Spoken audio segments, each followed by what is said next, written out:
A former Washington County teacher is still collecting a paycheck despite the fact she's serving time for a sex abuse conviction. It's a story that has a lot of people talking tonight.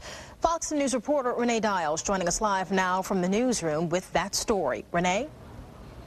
Lenise, a lot of people were shocked when we first reported the story about the 55-year-old teacher accused of having sex with a middle school student.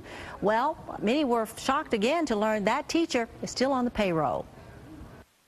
Charlene Smits was sentenced in May 2008 to 10 years for sexually enticing a 14-year-old boy.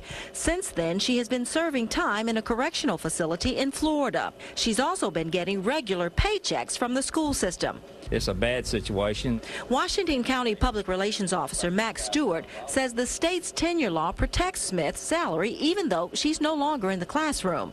So far, the former 7th and 8th grade reading teacher has collected more than $50,000 in salary and another $20,000 worth of benefits from the small school system. We've got a certified teacher in that place and having to pay for 2 of them right now.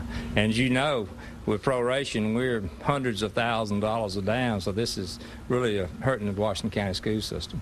The superintendent, who didn't want to go on camera, says when Smith was convicted more than a year ago, the school board voted at its next meeting to terminate her contract and her salary. He says it was an order from the state attorney general that forced the board to resume paying her. At this point, we feel pretty helpless, really. The lawyer representing Smits on the employment case says the law is clear on the issue. The criminal case must be over before the civil issue of employment can move forward. According to Smits' lawyer, if she were called to testify in the civil case, it could violate her Fifth Amendment rights involving self-incrimination.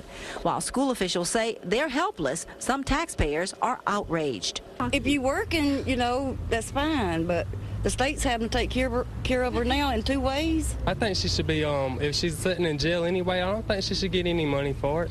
I mean, that's not right. It's taken away from other taxpayers. The paychecks will keep coming until Smits exhausts her appeals, and school officials say they don't know how long that will be.